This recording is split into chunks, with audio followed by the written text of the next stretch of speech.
நேத்து பக்கத்து வீட்டாக்கா பிரியாணி குத்தாங்க. சாப்பிட்டியா? அதான் ஆயா பக்கத்து வீட்டுல போய் எதுவுமே சாப்பிட கூடாது சொல்லிச்சு. அப்ப சாப்பிடலையா?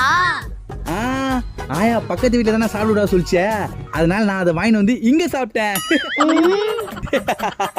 டேய் இந்த சாப்பாடு மோ நம்ம ஒரு வெண்டைக்காய் சாப்பாடா குடுக்குற? எல்லா காரணமா தான் குடுக்குறேன். இந்த காரணமாவா? ஓ, இந்த வெண்டைக்காய் சாப்பிட்டா என் அறிவு அதிகமாகும், அதுக்கு தானே இதை குடுக்குற? அதெல்லாம் ஒண்ணும் இல்ல, 100 ரூபாய் பந்தயம் கட்டிக்கிறேன் அதனால. அப்படின்னா பந்தயம்?